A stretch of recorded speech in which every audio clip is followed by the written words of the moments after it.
Hold up.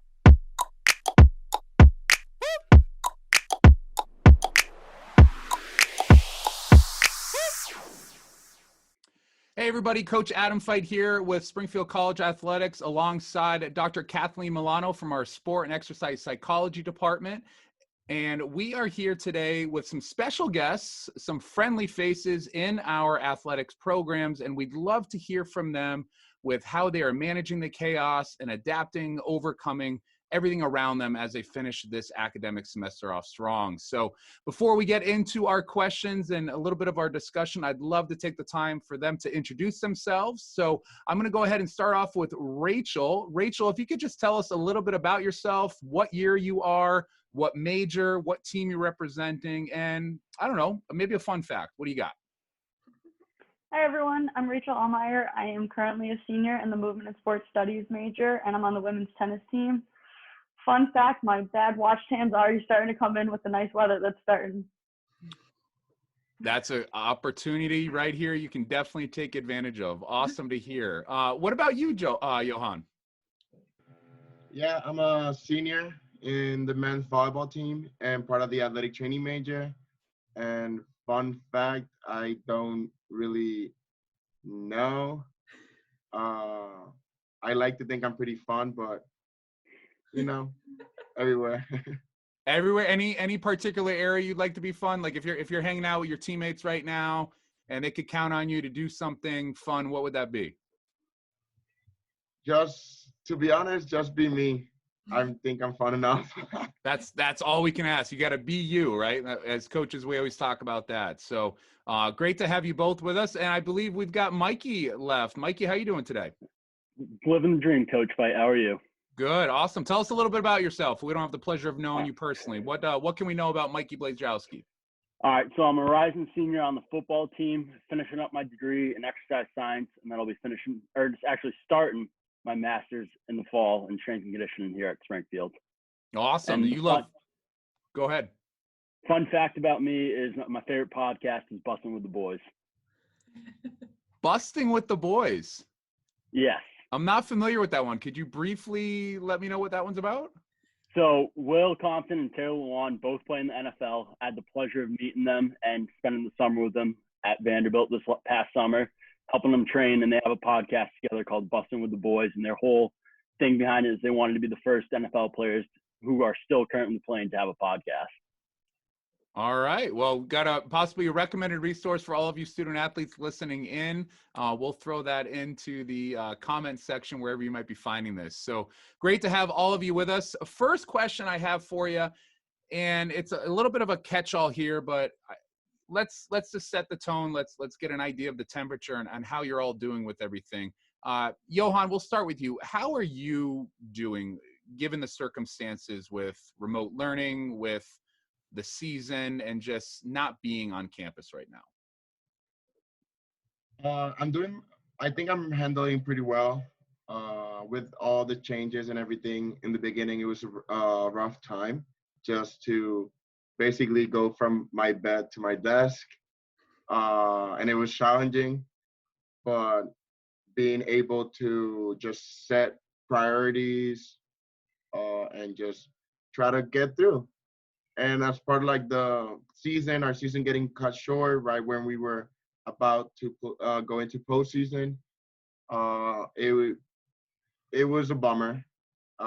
Mostly our team, we've worked so hard over the year to be able to be in the top spot and be able to contend for the big prize. But I'm the only senior, so all the guys get to have another year, so I'm happy for that.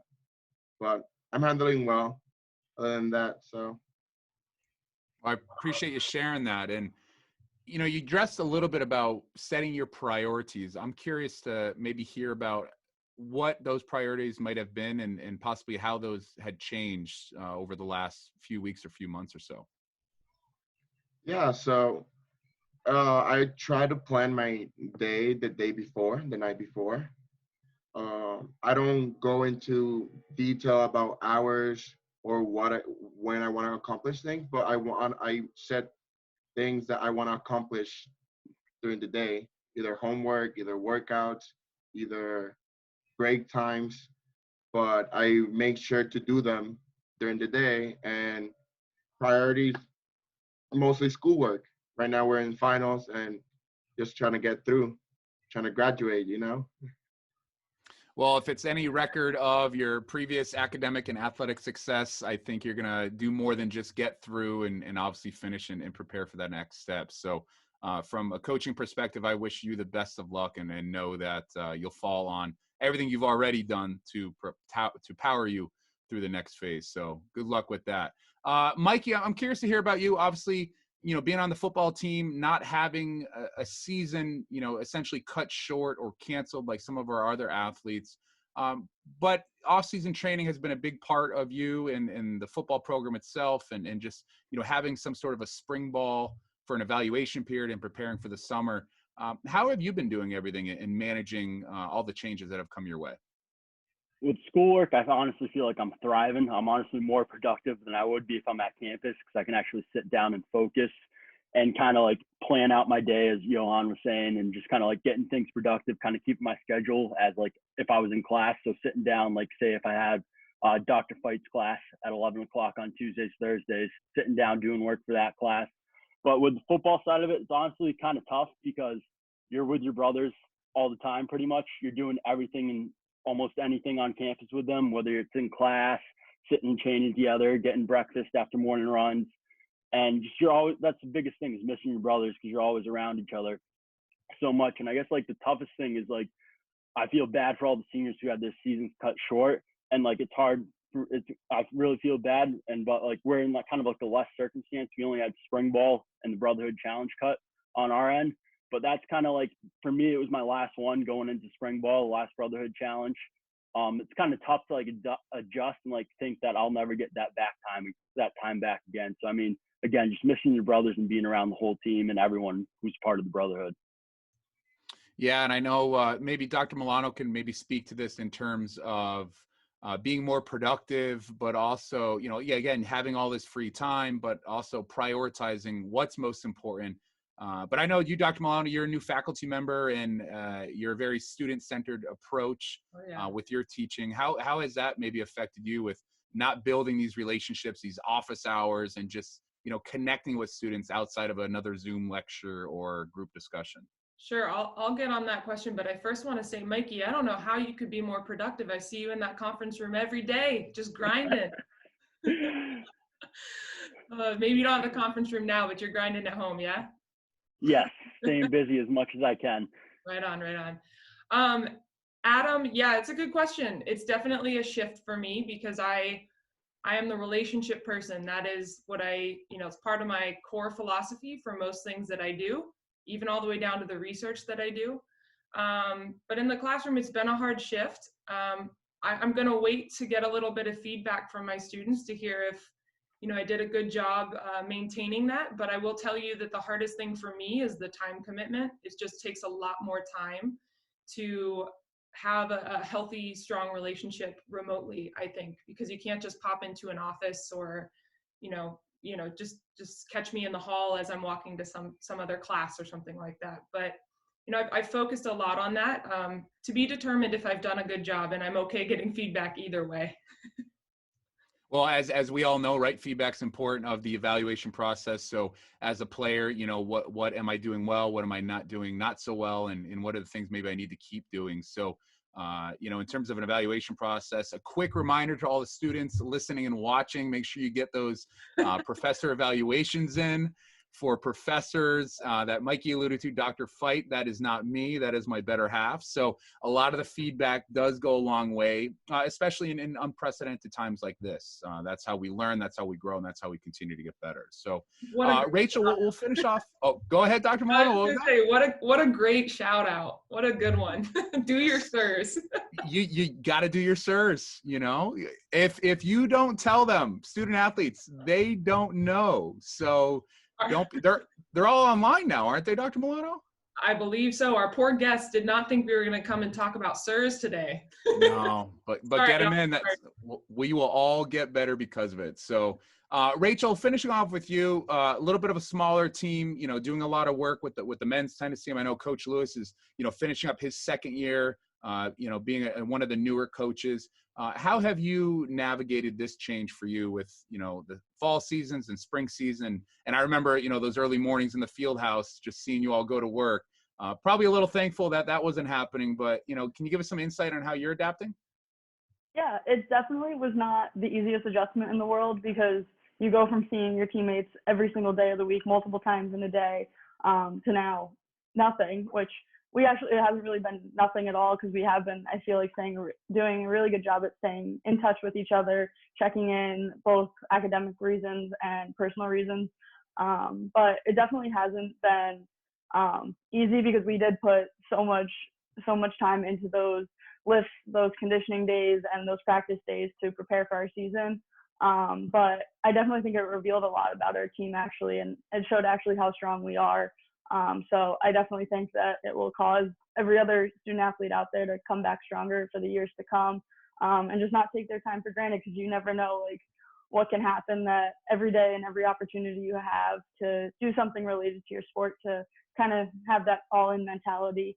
So I definitely think that the women's team and the men's team next year will come back stronger from this. And it definitely helps me knowing I actually will be the women's assistant coach next year. So knowing that my assistant position, like I'll still be around the team to some capacity. So knowing it's not completely over definitely makes it a little easier.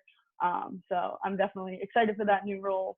But it'll definitely be a different sense since you're not playing as a teammate. So. She is a sports psychology coach in the making, and she probably doesn't even know it. That was an excellent reframe, Rachel.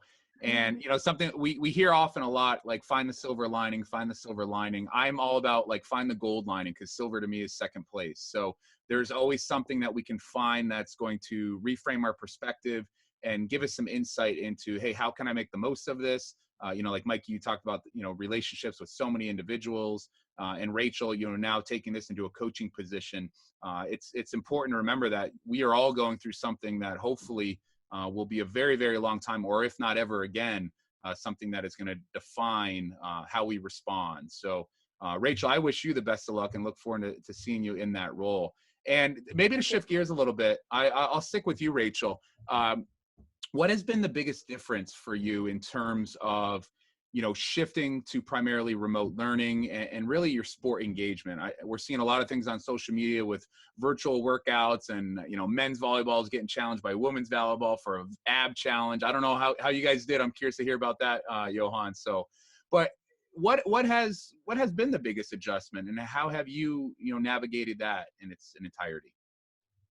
Yeah, I definitely think from the academic standpoint, it's definitely a challenge and something different because for the most part, Springfield doesn't have too many online classes, so it's kind of weird, especially since I am such a hands-on person and I love the hands-on experience that you're kind of missing out on that at the current state. But I also think procrastination has definitely been something that both myself and my teammates have struggled with, just knowing you don't really have to log into class because most of them are optional or not even on Zoom. So I definitely think that's something hard. And if you're not really logging into the class, not going to class, like it's kind of out of sight, out of mind in that sense that it's kind of hard to remember like, oh, I actually have this assignment to do.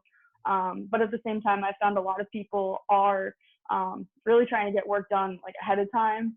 So kind of on the flip side, just because it's starting to get nicer, they want to spend time outside, be with their families, that they're just trying to get all their work done. So it's kind of like over and done with. So I definitely think that helps. And my team, like you said, like has been doing some of those workout challenges, a lot of those, like the TikTok videos of like passing the ball. We did our own version of like the longest rally. So we kind of been doing a lot of those challenges, and we're keeping engaged with our group messages, our weekly Zooms. So just trying to like do a variety of different things. So we're not bored and we're not just like thinking of the situation that we're in. We're trying to think of the positives, think of like the good things that are happening around us, and looking forward to the next season. Awesome. Curious, how long was that rally on TikTok? How many did you get to? I don't know the exact number, but I would say it was probably close to around 20 because we tied in some of our other coaches that we just kind of kept it going. I believe Kira Sparks made an appearance in that longest rally with the giant tennis ball. Yeah. Yeah, it was pretty funny. Yeah. Awesome. Well, it sounds like you all, men's and women's tennis team and the program have adapted very well, and like anything, making the most of what you have and where you are. So kudos to you and the rest of the program. Mikey, what about you? Being part of a little bit of a bigger program, lots of different position groups, in the thick of off-season or what we call on-season training, and you being an exercise science major, just having an understanding of that. What about you shifting to remote learning? Remote training. I know we were talking earlier about, begging your dad for a squat rack, get it in the shed at the summer house. So we'd love to hear a little bit more about that. Yeah, I mean, remote learning hasn't been too tough on my end. I know like a lot of guys on the team are like not struggling too much with it, but like just kind of staying on top of everything and being productive. But a lot of us SC guys are going to figure out and crush it and find a way every time. But I'm more of a self-learner myself, so it's kind of been easy to like navigate through everything with remote learning. And again, with like the team, we're just trying to stay in contact all the time. So we're actually doing like crossover meetings. So like upperclassmen in each positional group will meet up with another positional group who we really don't have a lot of interaction with, whether on the field. So like I know the offense and defensive line got together last week for a Zoom, and it's not even like we're talking football. We're just talking to get to know each other a little bit more outside of like football. So that way we can build more of a personal relationship with them. So that way we know our brothers in and out and what makes them tick and everything, and just kind of getting more information on them. And then with the virtual workouts, I mean, we really don't do a lot of the virtual workouts. We had our brotherhood challenge last week where the strength staff did an awesome job. Shout out to Coach Izza, Coach Terry, and Coach Liv for putting that together. It was an awesome job. It was honestly a killer. But I know like a lot of guys during that were either Zooming or FaceTiming, or guys in certain areas were meeting up to do that together. And that's like kind of like our big spring event. And it's nice to kind of see guys get out together on the field, or whether to just be on FaceTime doing it together. It's a mental grind with everyone, and your brothers are who have your back. And like, to me, the whole point of that brotherhood challenge is we're on Stag is you got to pick a brother up in need so that they know they can trust you and have that relationship that you always have their back. Mikey, that's awesome. And I know in our recent mental minute and Sophia's discussion last week about relationships, Dr. Milano talked about all the different types of social support, having those people around you. And Dr. Milano, maybe you can speak a little bit to this before I go to Johan, but obviously being in close proximity, the power of touch or just being in that space can really boost, mood, performance, but just that cohesive factor that, hey, this is why I'm here, right? Like this is the experience of a student athlete. Anything to maybe add to that in terms of that area of support? Yeah, I can speak to I really like the idea of the proximity thing that you brought up, because that's the thing that we don't have right now. Mm-hmm. And one of the things that's really unique about proximity and relationships is that when we are closer to people, we're naturally going to have a closer relationship because of the frequency in which we see them. But one of the really interesting things that actually happens is that we become more alike the closer we are to each other physically. It's a really interesting thing that happens for people. And I know the football team, you all call yourselves a brotherhood, and you all have the same mission, the same values, you have this really tight culture, and there's a lot of things that you probably do behaviorally that are really similar to one another. And now you're trying to maintain that remotely. So that's just an added challenge. And it sounds like y'all are doing a really awesome job with that. Awesome. Well, Johan, before I flip it to Dr. Milano, I know she's got some burning questions she wants to ask all of you. To kind of build on that proximity, I know there's been some work done in studying teams that, are very close to each other that maybe regroup after, let's say, a missed point or a success opportunity in a game. That could be, a kill. That could be with basketball, with free throws, always kind of slapping hands and kind of coming together. Volleyball has been notorious. If anybody watching or listening has been to a game, I mean, just the energy is electric, and the passion is just flowing through everybody. You really, I would say, I would not necessarily rely on it, but it's a big piece of that. Have you been able to maybe replicate that in some degree or fashion, being so close and now being obviously a lot farther away? How has that been in this transition? Well, it has definitely been a challenge. I like to think that as we also refer to each other, we refer to each other as the brothers, and we enjoy playing with each other, and we feed off each other's energy on the court, and even the crowd. When we have a good crowd, even we feed off of each other. So that's definitely been a challenge, not being able to be on the court, be in the practice, being lift, because it's the same energy. Back home here, I try just to stay positive and kind of like I can't recreate that energy because I can only get that when I'm playing and when we're playing with each other. But trying to stay positive and going back to the challenge thing with the app challenge, we actually couldn't do it because we have so many kids in different uh, time zones, different schedules. We have a couple of guys working at grocery stores, so shout out to those who are working on the front lines for risking their lives every day. So, but yeah, we couldn't do it, but we stay in touch every time we can, and yeah. Awesome. And that's a great point there, for the teammates out there. If you're trying to reach somebody and maybe they're not getting back to you, maybe they are, taking on something bigger than themselves and other priorities. So maybe just a gentle reminder to check in on those people, because while it is different, it's very different. And there are people that have to continue to support their families. Maybe they're watching their siblings and maybe they, are in a different condition. Because it's a lot different than just being on campus. So, Johan, I appreciate that, and great to hear from all three of you and what you're doing and how your teams are adapting. So, really looking forward to staying in touch as we move on. Dr. Milano, I know you want to dig in a little bit more in terms of the relationship piece and our current topics. So, what do you got? Yeah, I'm going to start with Rachel real quick, and then I want you all to answer this question. So, we have been talking about relationships and how they're valuable and stuff, but we're coming from a perspective of, studying this and being in the books and trying to put this all out through social media, but we aren't really in the nitty gritty like you all are right now. And you've hit on this a lot already in your responses, but I just want to know from you, Rachel, how important you think relationships are to your team's success and just how you all operate together.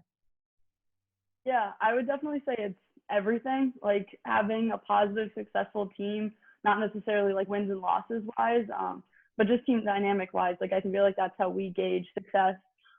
We always talk about at the end of each practice, like, how is your like energy today? Like, did you feel like it was like just as high as yesterday, or did you feel like it was a little lower? So I definitely think that that's something that we've been trying to like keep in mind. Like we've been trying to like keep that positive outlook going.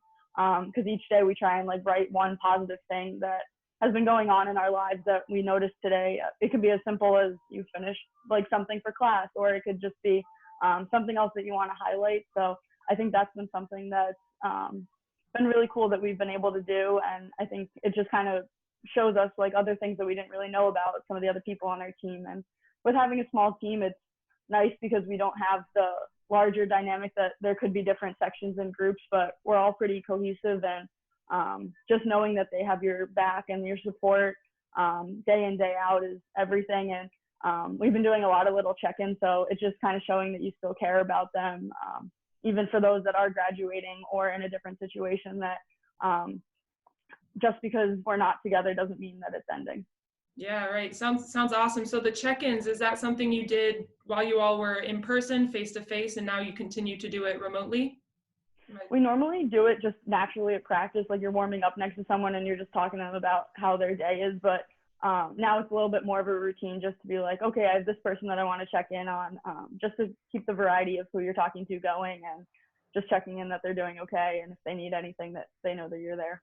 Awesome. Another thing that I heard you say in there is, kind of this idea of celebrating successes, big and small, and that being a huge, huge piece to developing really good relationships. That's actually something we talked about in one of our presentations about, being the kind of person that someone wants to share good news with, because they're going to celebrate that with you. And so it sounds like your tennis team does a really, really great job of that. Thanks for sharing that. Mikey, you're on. So I know relationships are a huge deal within your large team, right? We heard from Coach C. He talked about that a lot. And I just want to know from a player's perspective, how you think relationships play a big role in your team. I think it's vital for our success, especially when we preach brotherhood as part of our culture. It's not like something a lot of teams talk about it, but us here at SC, we're about it. We're built on 130 years of tradition, brotherhood, and commitment, and that brotherhood word really sticks out. So I feel like the relationships that we have as a brotherhood, the closer we are, the better we are going to be, because Coach C always preaches 100 strong as one. So as soon as we're strong as 100 strong together as one on the same mission, we're going to be great. But like the relationships going to football is the biggest thing, is you have to go out there and trust your brother that he can get his job done and that he can trust you to get your job done and that he has your back. And just walking in that locker room, you know there's 100 guys in there that have your back, and you're walking in knowing that you have 100 guys back in that locker room. And it's very vital to our success. So strength in numbers there. That's the perspective you bring in here. So I'm a Springfield newbie. This is my first year. It's been a really unique first year for me. But because I'm new to Springfield, I'm a little bit naive about some of the cultures in our sport.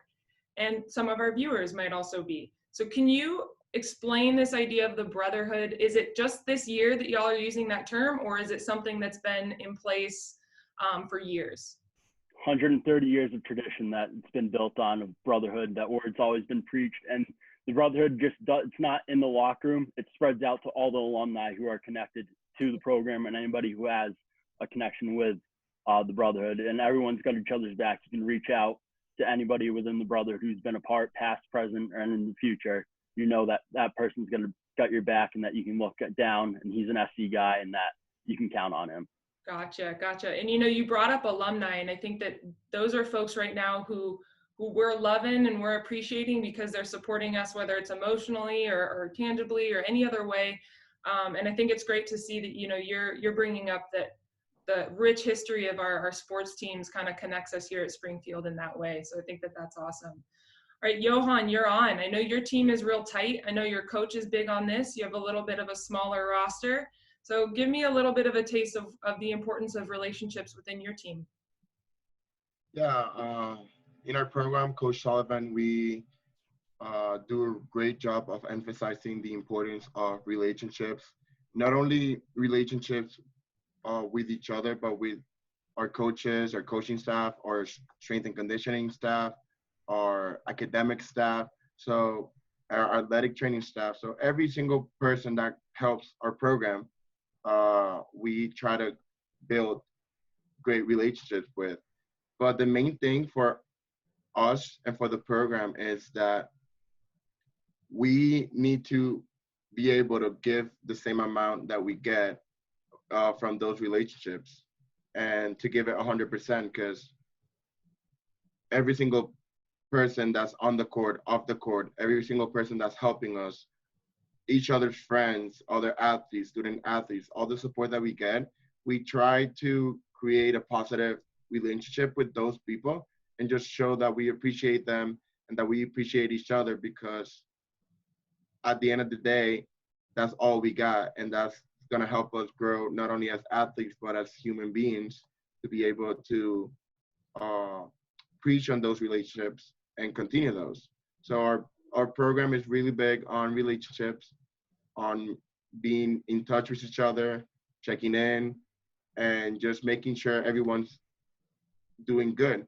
Just if it's just as small as what Rachel was saying hi, and what are you up to whatever problem that they may have, everyone knows that we're here for each other. So, geez Louise, we could not script this better. Y'all are giving us all-star answers. I mean, even that response goes back to something Sophia White talked about in her presentation, with relationships being a two-way street. You give and you receive. And that's something we reinforce with social support as well. So you also talked on different roles that exist within teams. Like, you might be an athletic trainer, you might be a strength coach, you might be a head coach, you might be someone who's not a starter or a starter, and everybody has a role that's important and vital to the function of the team.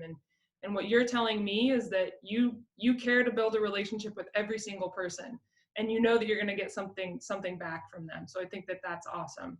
So Yeah, and something that you mentioned about non-starters and starters, our program, you as spectators, you can only see the people that are on the court, but our program, we really rely on every single person that is either on the court off the court, because if one person is missing off the bench, we're not the same team. So every single person is really important to our team and to our team's success. And we all feed off each other's competitiveness to try to be in that starting position. But we all support each other. It's like I always say, and I always tell to my teammates, the people on the court feed out of the energy from the people out on the bench, and the people from the bench feed from the energy from the court. So it's a two-way street. yeah. And we love that, and we really enjoy those relationships. You're giving me chills over here, man. I'm like right there with y'all. This is awesome. This is awesome.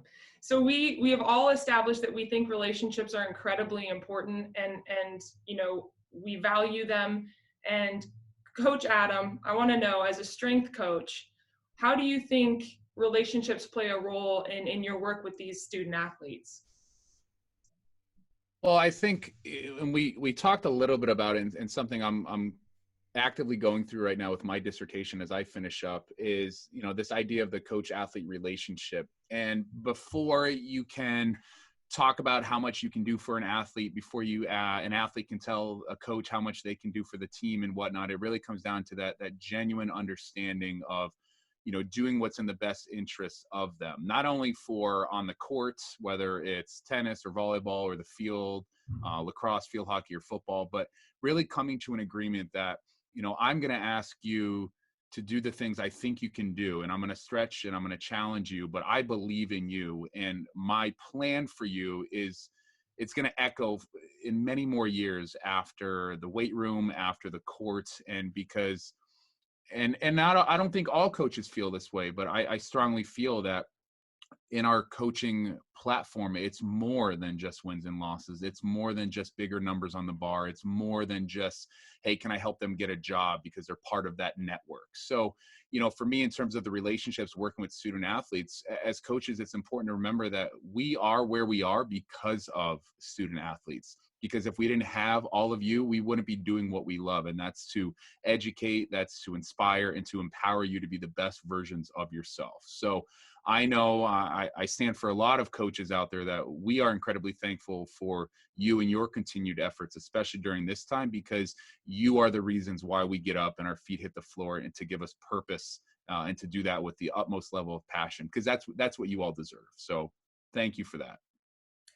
And I know Coach Adam does a great job of building those relationships. I turn a corner and someone's like, "Where's Coach Adam?" Everyone knows who he is. Everyone's tight with Coach Adam, or the fight fam, we can say. Yeah, we're very lucky, and you know, obviously with Mary Kate being part of campus as a professor, and our kids being a part of that, that's a testament to what the culture, and as you have figured out, Dr. Milano, what Springfield is about. So it goes past, you know, not walking on the grass and holding doors for people. It's about the genuine and the authenticity of the people you come across, because they really mean the best for you. So shout out to all of you for that. It was one of the main reasons I was really excited to take a job here, was because of the relationship piece of Springfield College. So I'm grateful that it's lived up to the hype, and I feel very welcome here. So thank you all too for that. So we've established now, like I said, that relationships are super important. We value them. We have good ones within our team. But someone who's maybe listening might be saying, okay, awesome, great, yeah, but how do we actually get there? How do we build relationships? And what I've heard from the people who introduced us to you three is that you're like the glue in your team. And you're the person who's trying to build those relationships with every person on your team, with your coaches, with those other roles that Johan was talking about earlier. So I'm just curious, and I'm going to start with Mikey, how you actually go about trying to build really solid relationships. So for me, it starts day one when we report for camp. So it's going to start, I always go to the freshmen, introduce myself to them, because they're the future of the team. So especially as an upperclassman, that maybe I can be a guy they look up to of how we present ourselves at SC, especially in the football program, of living that mission, setting up the standards for the culture, and trying to get to know them, where they're from, what they want to major in, and maybe if they're exercise science major, I can help them, guide them through the way, and just be a guide for them. But again, it's just simply checking in with them like throughout the day when you see them across campus and everything, of like, hey, how's your day going? What was your best thing that happened today? Worst thing? Kind of just checking and showing them that you care, because that's like the biggest thing is I want my brothers to know I care about them, and if they ever need anything, they can come to me for whatever it may be. So it sounds like you show that caring by going directly to them, being very open about it, and trying to speak to them really clearly and communicate often, and bring in those folks who might not have those relationships early on. Yes, absolutely. Just kind of get everybody meshed together. Awesome. Sounds great. Rachel, so Mikey brought up this idea of, earlier, younger athletes on the team, newer players. How about you all on the tennis team? How do you all exactly bring those new people into your existing culture? Yeah, I would agree with Mikey. Like, it does start day one. For us, normally it's a meeting, just so it's not as stressful as starting day one on the court. You're really then focusing on getting to know people as who they are, not necessarily as the athlete yet. And I think that is huge, getting to know the newcomers, of what they want to do with their lives, like how you can help them and how you introduce them like right off the bat, just so they do feel welcome, because college definitely isn't the easiest transition in the world, but kind of knowing you have the support of 6 to 10 other people on your team right away is definitely something that is huge. So I would definitely say that I like to tend to do the same thing that Mikey does, is just introduce myself, let them know if they need anything from as simple as a hammer or something with moving in, or like finding out where their classes are. That I think all those little things definitely will then later on translate to them trusting you on the court, knowing that you have their back through everything. I was a college athlete, and I will never forget the people who did that for me when I stepped on campus the very first day. And so I think that while you all are kind of doing it instinctually, I just hope that will make a lasting impact on the freshmen that you're reaching out to. So Rachel, a follow-up question for you. Do you all do deliberate team building within the tennis program? We do. We do it some days at practice. I know one year we all had to bring a blindfold to practice, which led to a lot of confusion in the beginning. But it turned out to be half our team was blindfolded and the other half of the team was our voices. So you kind of had to navigate throughout the court and then see how well you actually did. But later on in the season, we do, like so many other teams, we do go to East Campus to define our core values, as well as set the tone for the off season. So I definitely think those things help, but I also do think like things like team dinners and time away from the court, pasta parties really make a difference and do lead to a better cohesive team. Right on. That's awesome. And Johan, how about you all? How do you go about building those relationships other than being that fun guy? Yeah, I think one important aspect that we talk about in our program is that the highest level of communication you can offer a relationship is consistency, and being consistent with your words, being consistent with your actions, and just being who you are and being consistent to what you offer to that relationship. And that's what I try to live by and try to go about with every single relationship that I build, is give to you my 100% and let my words, let my actions be guided by my words, and just try to do my best with every single person. I'm human. I can't say that I do that well with everyone, but that's what I try to do. And in our program, it's not only one person, and you call out to be me being the glue, and that's what I've always tried to be. But I'm not one person. I'm 17 other guys next to me, and even though I'm the only senior, I relied on juniors, sophomores, and even the freshmen. I've learned so much from all of them, and we are all leaders in our team. It's not who is the captain. It's not who starting, who is in the bench, coach. Is that we're all leaders and we all try to do the same aspect and give the same level of consistency. And I think that's the most important thing, and that's what I try to do. Right. So an equal level of respect across the Hmm. team. Yeah. So the things that I'm hearing from all three of you are that, taking the step to actually be overt about communicating with people, physically being there and asking them what they need early on is huge. The second thing I heard is that, sometimes stepping away from the court or the field or, the actual context that you train and play is huge for relationship building. And then the third thing that Johan was just talking about is being consistent in your messaging and how you communicate with each other and how you give and receive in relationships as well. And so that's a really well-rounded, awesome response from you all about how to build relationships. And I'm actually going to turn it over to Coach Adam now and let him talk a little bit more about this idea of cohesion in sport. And it ties very closely to relationships. So we're going to move to that gear now. Coach Adam?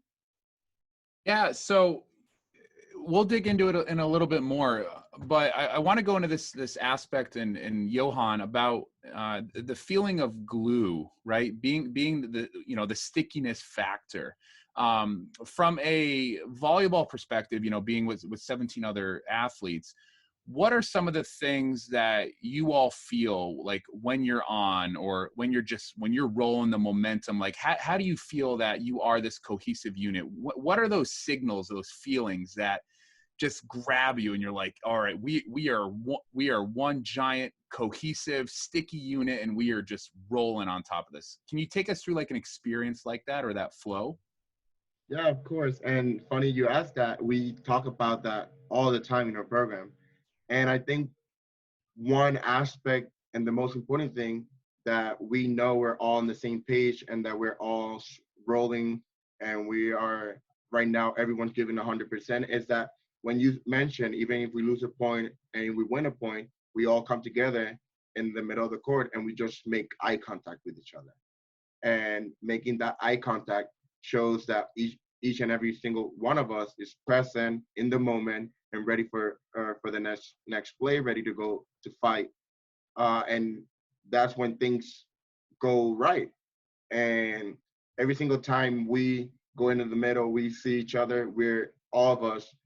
I can't speak for all of us, but what I feel is that I have all these other guys that are ready to go to battle with me each and every single point. It doesn't matter if we win the point, and I'm making eye contact, and we're just making sure that we're focused in that task and focused in that rally, and just taking it one step at a time.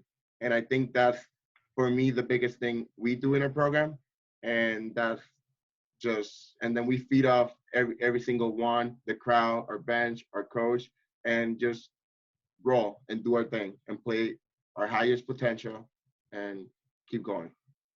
I love that. And just the idea of like, it doesn't matter if we get the point or not, like through the unwavering conditions in front of you, as you know, like point here, point there, you go to another match, it's another set, like you stay that. So, we know through the research and experiences, as Dr. Milano talked about, as we're digging into the books and we're saying, all right, these are all great theories, but how do these teams do it?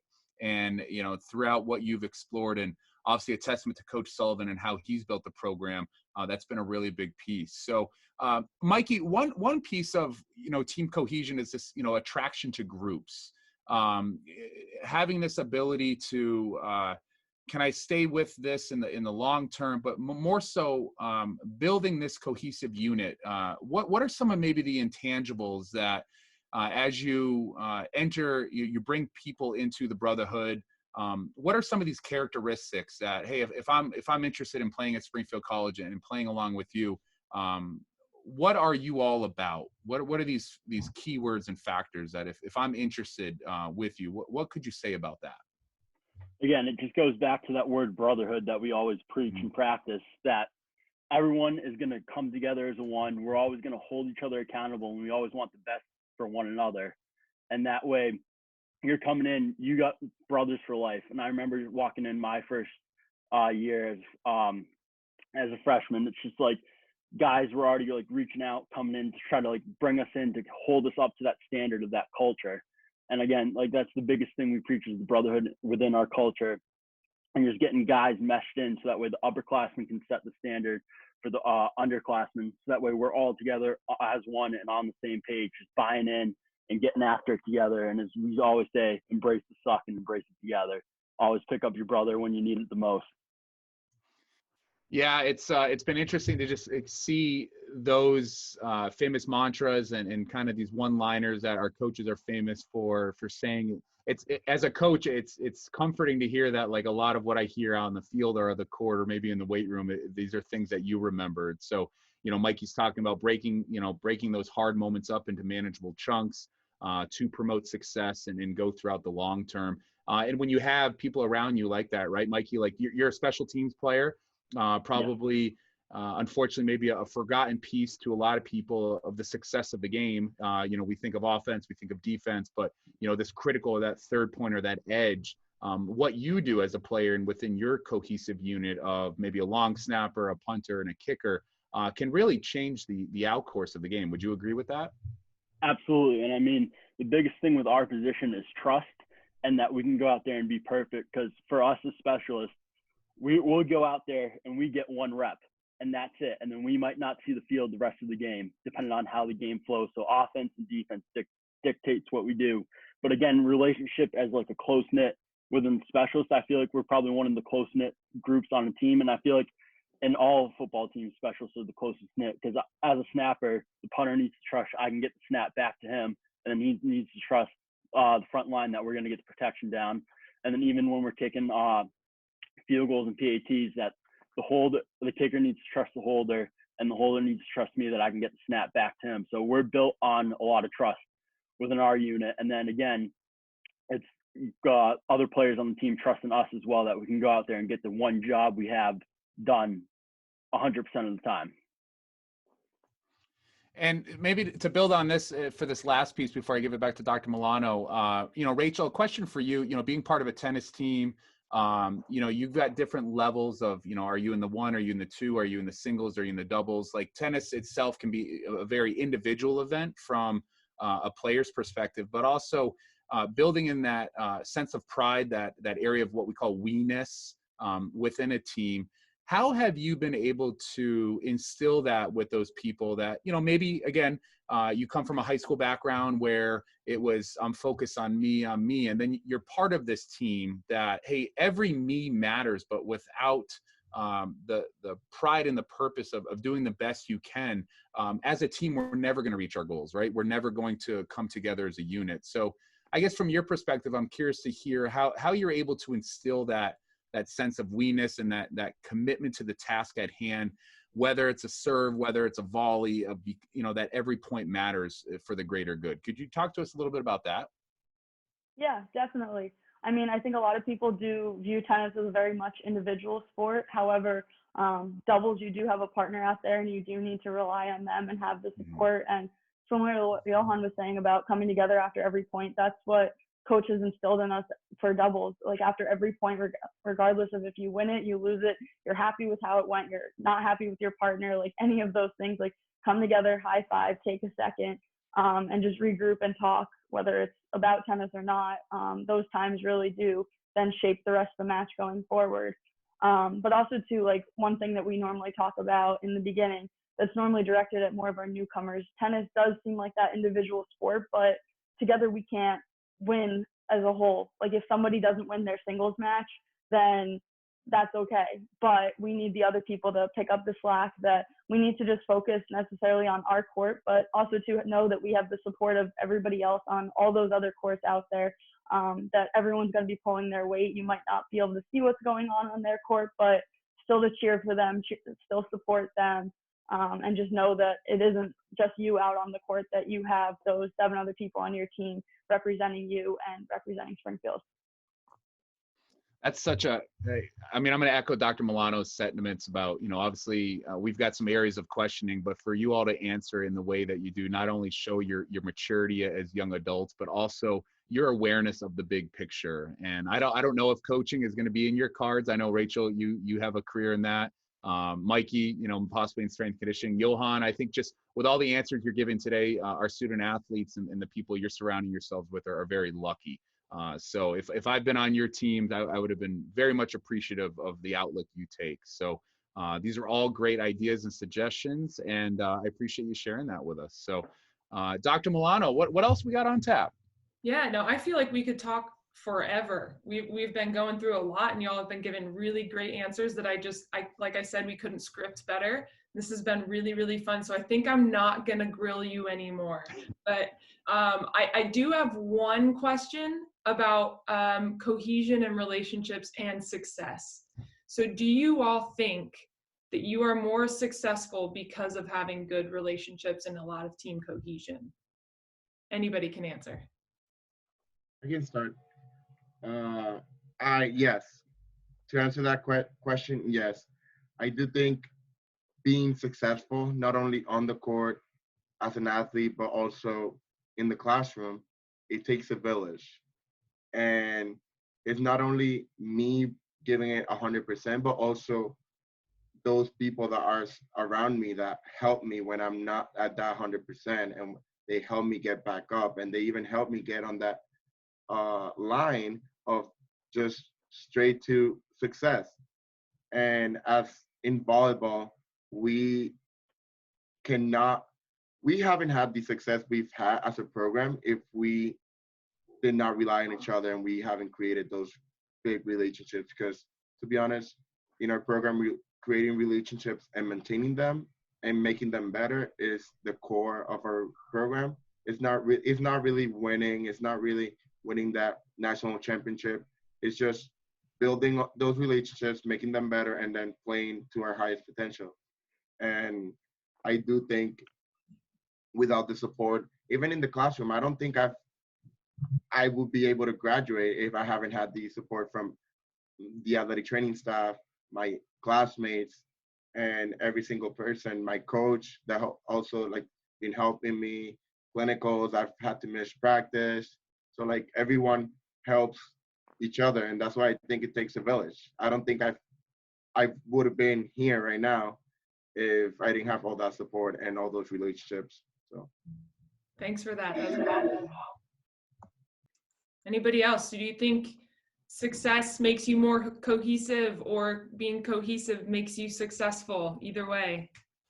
Anybody else? Yeah, I would definitely have to echo a lot of what Johan said. You can't do anything alone. You can't achieve that success without having people behind you, whether it's if someone's injured, you need the ATs to help step in. If you are having an off day, then that's what you have your sports psychologist for, that you need to rely on all those resources to help you to get to that better version of yourself. And then you'll help pass that along to other people and share those lessons that you have learned. And I definitely would agree with academic wise, you need so many other people to support you, and you definitely couldn't achieve any of the success that you faced alone. And just sharing those lessons and everything else with the rest of your team, because then they'll continue to use those resources or learn of a new resource that they weren't really aware of or really understood before. So I definitely just think you need to have the support of everybody else in order to achieve that success and the strongest relationships that you can. It's awesome to hear you say that you need it and you're also giving it. So, you know, you're not just saying something, you're filling that in with action. So I think that's awesome. Mikey, what do you think? Yes, I absolutely agree. And it goes back to that principle Coach C always preaches to us, the 100 strong is one. And back to that word brotherhood, we always preach within our program, and we live that mission of it.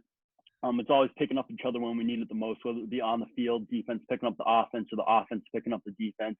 And it carries out into the off the field and into the weight room where, hey, a guy's struggling with the set. All right, 10 of us are going to come over to this rack, cheer him on while he's maxing out, or even if it's just like one last, hey, like 80% for 5, we're going, picking up guys when they need it the most. Even in the classroom, guy needs help studying. All right, someone, we're in classes together, we're going to get a study group going to have our success going within the classroom. Or even if, hey, I've taken this class, can you help me out studying? And it's like, all right, yeah, I got your back. And it's always, again, just back to brotherhood. 100 strong is one.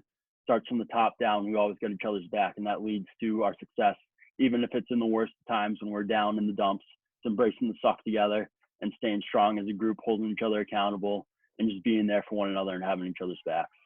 That's awesome. Adam, we have some true student athletes on our hands here. All 3 of them mentioned the school part. As a professor, I'm like, yes, Very good. Words, music to your ears, right? Of course. I love it. And I love it. And I just maybe would like to add, we talk a lot about two-way streets, and for somebody that's been able to come back to Springfield College after coaching, 4 or 5 years in Division I, 1 year in the professional ranks, I can attest that the cohesive factor most undoubtedly is going to lead to more success than success on the other way around, because in my early career, I've been fortunate to be part of high performing teams, teams that would go to bowl games, teams that would go to playoffs, and they weren't always the cohesive unit. It was a job. They were very good at what they did, but there was no pasta parties. There were no rubs in the locker room in terms of joking and just hanging out over the weekend. It was like, I'm here to do a job and that's it. And they were successful, but I really much appreciated the teams that we like being around. Like I always go, in strength conditioning, like you're spending 12, 10, 14, 16 hours a day with coaches. And if you can spend that much time with them during the day and then actually hang out with them on the weekend, you've got a pretty good situation. So I think that's a testament to all student athletes, coaches, and Dr. Milano, even the small departments we have at Springfield College. Like you can hang out with them all day and still spend time with them on the weekends. You're in good shape. You got something that's going to lead to some great success. That's right. We're at a special place here, I think. And I think we all kind of reflect that in this conversation as well. All right. I'm going to let you all off the hook. We've grilled you. And if you want to call out anybody to bring on to our next one, holler at us. Let us know if someone comes to your mind right now. If you want to give us that name, you can put it on this recording so they can't escape. So Johan, do you have anyone that you want to, or anybody that comes to mind right away? Not right away, but I think the biggest person and biggest influence I've had athletic-wise is Coach Sullivan. He has a lot to talk about sports psychology, a lot to mention about relationships, and all I've learned is from him. And all I mentioned today was from him. And so that's the only person. That's the second time he's been called out, Adam. I think we got to bring him on. Yeah, he's coming on the next one, especially as we transition into summer. So we're going to make it happen, Johan, just for you. Yes. Coach Sullivan, come. There you go. That's all you need to hear, right? He's on. That's it. Rachel, do you have anybody that comes to mind that you really want to see on here?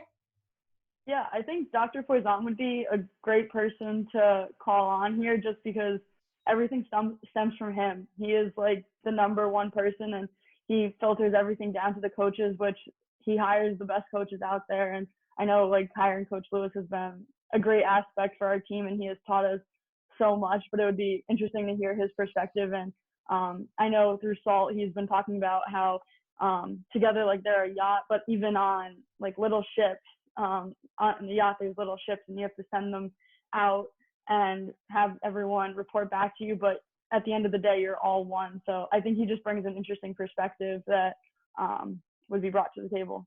Going straight to the top. I like it. So we didn't do that. Rachel did that. She's the one that went all the way to the top. All right, Mikey, who do you think? Let's get some of the strength staff on here. I mean, they play a crucial role in our development as athletes, and sometimes their work goes a little underappreciated. So again, I want to say thank you to all the strength and conditioning staff, GAs, Dr. Thomas, Dr. Fight, for doing everything that they do for us as athletes, and maybe get them on here, show them a little love. Awesome. Sounds good. Yes, Coach. It's shout out. I like the shout outs. Yeah, welcome to Coach do the Tommy would be good too. Who's that? Coach Tommy. Coach Tommy. All right. Yeah, he's a frequent attendee of some of our stuff. So we're loving it. All right. Well, thank you all so much for being here. We appreciate it. This was tons of fun for me. Brought me back. And I love hearing from you all right in the heart of it all. So thank you so much for being here today. Thank you for having me. Yes, thank you. Thank you for having us. Yeah, and you're all wonderful. Take care.